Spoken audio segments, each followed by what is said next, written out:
Trumpas tiesiai iš kelionės į Kiniją ką tik parodė, kad teroras pasiekė Europą per duris, kurių jų pačių lyderiai apsimetė nematantis. Energija, kuras ir karinė priklausomybė.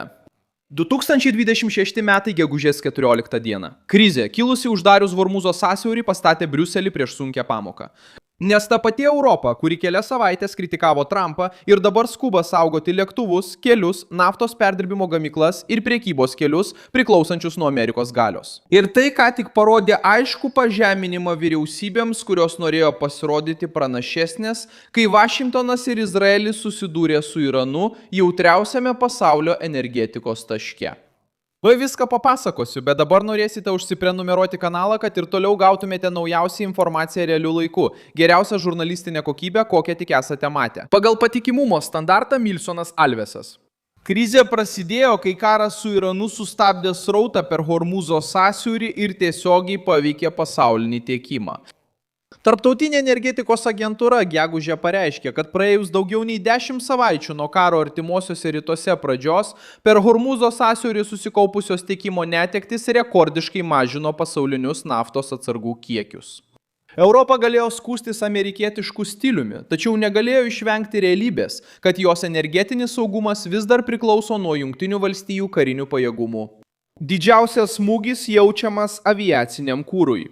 Remiantis Reuters ir Tarptautinės energetikos agentūros duomenimis, aviacijos kuro atvykimas iš artimųjų rytų į Europą sumažėjo nuo 330 tūkstančių barelių per dieną kovo mėnesį iki vos 60 tūkstančių barelių per dieną balandį. Agentūra taip pat nurodė, kad Europa turėtų tą pakeisti bent 80%, o geriausia 90% prarastų kiekių, kad vasarą išvengtų trūkumo. Tačiau balandžio mėnesį Europos grynasis importas pasiekė tik 70% kovo mėnesio lygio.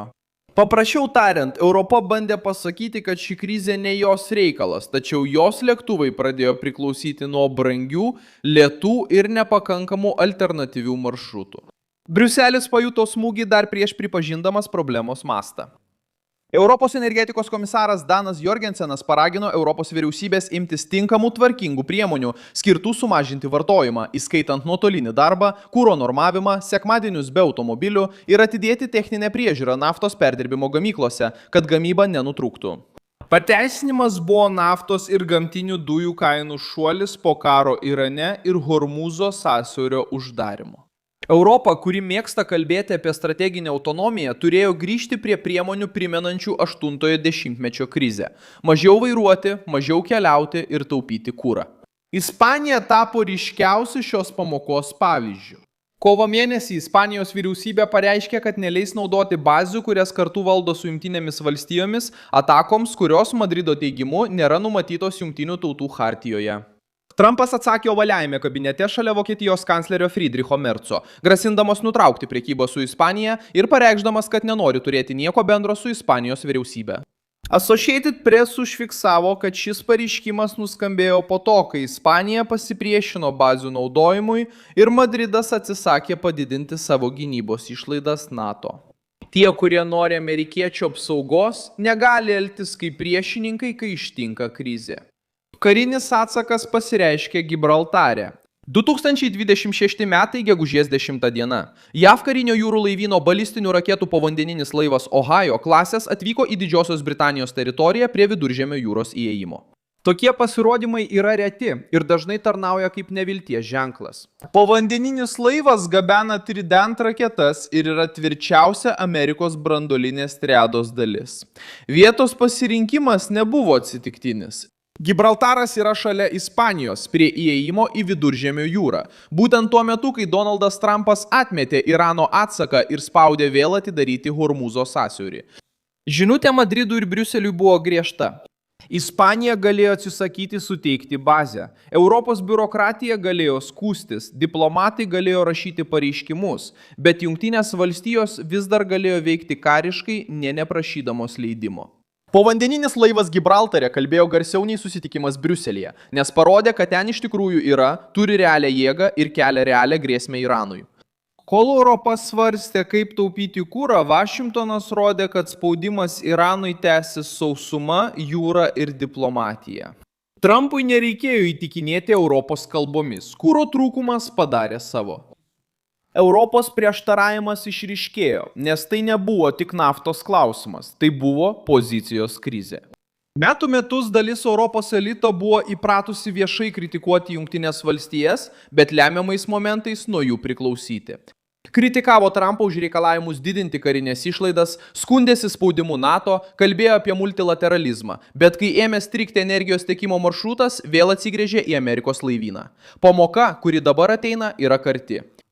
Kalbos nepalydi laivo, diplomatinė nota neatidaro sąsiaurio, o skubus susitikimas nepapildo lėktuvo degalais. Istorinis pavyzdys, kuris sieja šią krizę, kyla iš Jom Kipuro karo 1973 metais. 1973, kai naftą gaminančios arabų šalis panaudojo energetinį embargą prieš Izraelio sąjungininkus ir privertė vakarus susidurti su priklausomybės nuo nestabilių regionų pažeidžiamumu. Kas nutiko? Tuo metu eilės, mokesčiai, infliacija, normavimas ir ekonominės baimės supurtė turtingas ekonomikas, kurios manė esančios apsaugotos. Europa tada suprato, kad energija nėra tik techninė smulkmena, tai politinis ginklas. Praėjus daugiau nei pusė amžiaus šokas sugrįžta kita forma. Sunkumą kelia ne tik naftos barelis, bet ir aviacijos kuras, jūrų logistika, rafinavimo pajėgumai bei karinė maršruto apsauga. Kitos šalys patvirtina tą pačią taisyklę. Japonija, stipriai priklausoma nuo importuojamos energijos, jūrų kelius laiko nacionalinio išlikimo klausimu, o ne ideologinių debatų objektu. Pietų Korėja žino, kad prekyba, energetika ir gynyba eina kartu, nes ji gyvena apsupta realių grėsmių. Izraelis išmoko, kad pasikliauti vien tik išoriniais pažadais yra mirtinai pavojinga, todėl jis derina savarankišką gynybą su tvirta sąjunga su Vašingtonu. Daugelis Europos sostinių bandė parduoti iliuziją, kad jos gali sumažinti karinės išlaidas, bausti savo energetikos pramonę, uždaryti naftos perdirbimo pajėgumus, priklausyti nuo tolimų tiekėjų. Ir dar pamokslauti Jungtinėms valstijoms. Krizė Hormuze sugriauna šią fantaziją, nes kiekviena vyriausybė priverčia atsakyti į klausimą, į kurį Briuselyje niekas nemėgsta atsakyti. Kas užtikrina kurą, kai maršrutas užsidaro? Dabar kitas žingsnis. Europa bando laimėti laiko. Aviakompanijos ieško kuro iš kitų šaltinių. Vyriausybės bando suvaldyti paniką. Reuters parodė, kad tokios įmonės kaip TUI, Lufthansa, Ryanair ir Wizz Air teigia ieškojusios alternatyvų Jungtinėse valstijose ir Nigerijoje. Tačiau taip pat pažymėjo, kad ilgalaikis netikrumas išlieka dėl įtampos artimuosiuose rytuose. Europa bando išvengti masinio atšaukimų, tačiau jau turi politinį krizės pėdsaką. Ji turėjo ieškoti sprendimo po to, kai Trumpą laikė perdėjusiu. Amerikiečių jėga, kurią jie vadino neapgalvota, tapo įrankiu galinčių užkirsti kelią krizės blogėjimui. Amerikos prezidentas pastatė Europą prieš pasirinkimą, kurio į dešimtmečius bandė išvengti. Arba jį iš tikrųjų prisideda prie savo saugumo, arba sutinka, kad Vašingtonas vadovaus, kai pasaulyje kils chaosas. Aš esu Milsonas Alvesas, tarptautininkas, ir mano tikslas – kasdien pateikti jums teisingą informaciją. Naujienų nuorodos yra vaizdo įrašo aprašyme. Paspauskite patinka šiam vaizdo įrašui, užsiprenumeruokite kanalą ir pabaigoje peržiūrėkite komentarus, kad dar labiau įsitrauktumėte į Milsono Alveso bendruomenę.